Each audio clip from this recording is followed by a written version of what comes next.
क्या ज्योतिषीय उपायों से प्रारब्ध बदला जा सकता है?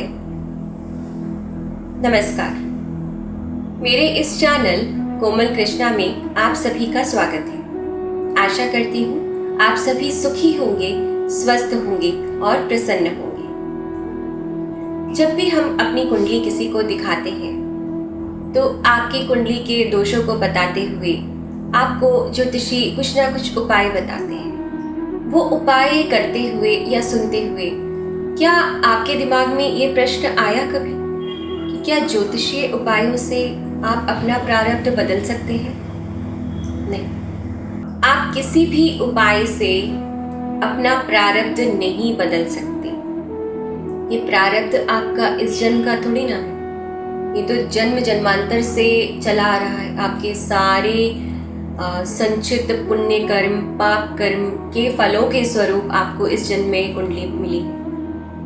तो कोई भी उपाय आपके इतने जन्मों के पुण्य को, पाप को तो नहीं दूर हटा सकता।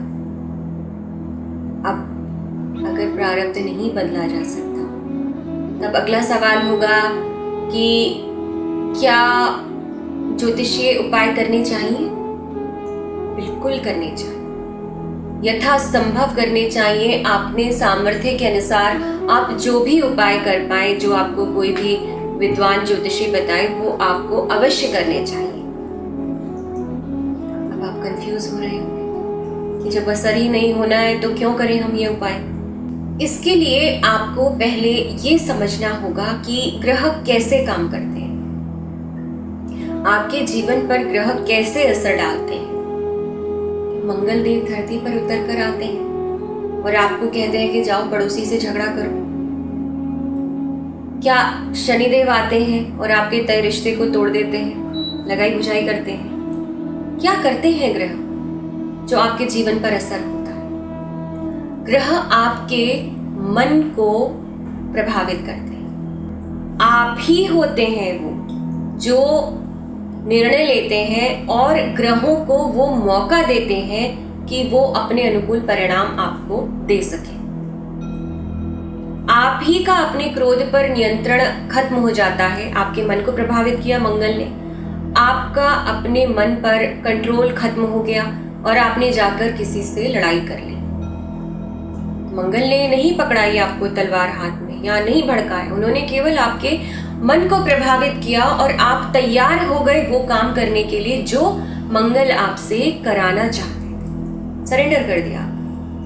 ऐसा ही असर बाकी ग्रहों का भी होता है। राहु आपके मन को इतना भ्रमित कर देंगे कि आप समझ ही नहीं पाएंगे कि सही क्या है। आप गलत को ही सही मानेंगे और उसे करते जाएंगे और अपना नुकसान कर बैठेंगे। तो ऐसे असर डालते हैं ग्रह हम पर, हमारे मन पर और मन से हमारे जीवन पर। ज्योतिषीय उपाय क्या काम करते हैं? ज्योतिषीय उपाय भी हमारे मन को ही प्रभावित करते हैं। वो आपको एक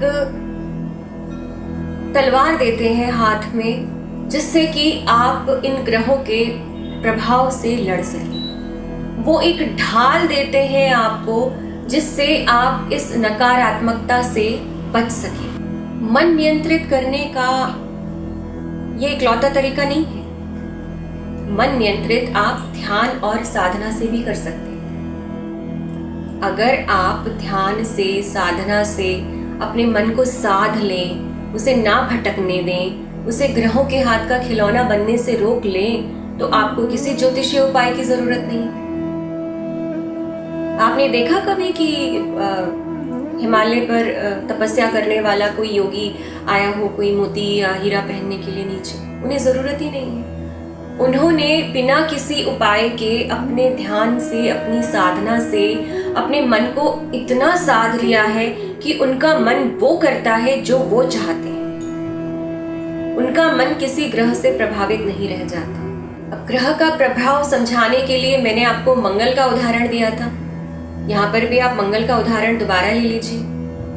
यदि आपने अपने मन को पक्का कर लिया, इतना साध लिया, इतनी शांति आपके मन में आ गई कि आप किसी से झगड़ ही नहीं रहे हैं, तो सामने वाला कैसे झगड़ लेगा आपसे? आपका झगड़ा होगा ही नहीं किसी से। मंगल का कितना भी बुरा प्रभाव हो आपकी कुंडली में, मंगल कितना भी पीड़ित हो, अगर आपका मन नियंत्रित है, आपको गुस्सा ही नहीं आ रहा है, तो आपका झगड़ा कैसे होगा? लेकिन कलयुग है, ऐश्वर्य के पीछे, भोग के पीछे, लिप्साओं के पीछे भाग रहे हैं लोग। उनके पास ना समय है, ना इच्छा है अपने मन को नियंत्रित करने की। यहाँ तक कि जो दावा करते हैं कि वो मुक्त हो चुके हैं लिप्साओं से, वो भी मुक्त नहीं है पूरी तरह से।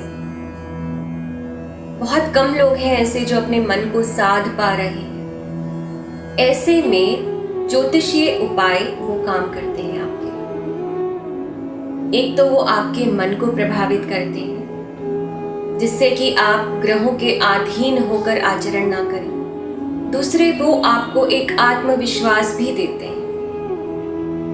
अगर किसी ने आपको कहा कि शिवजी पे जल चढ़ाओ, तुम्हारा क्रोध शांत होगा, तो उसका जो असर होगा उसमें एक एडेड असर ये भी होगा कि आपके मन में ये विश्वास आएगा कि मैं ऐसा कर रहा हूं, अब मेरा क्रोध नियंत्रित हो जाए।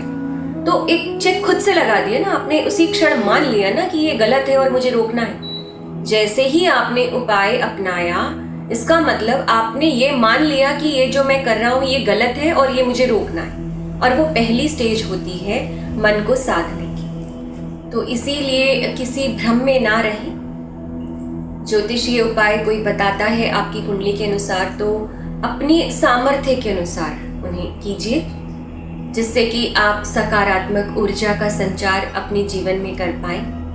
आपके जीवन में कोई कष्ट ना आए, आप सुखी रहें, स्वस्थ रहें, हमेशा यही कामना करते हैं। चैनल को सब्सक्राइब कीजिए। कोई सवाल हो तो कमेंट में पूछिए। वीडियो पसंद आया हो तो लाइक कीजिए। आप सुखी रहें, स्वस्थ रहें, दीर्घायु हों, इन्हीं कामनाओं के साथ नमस्कार।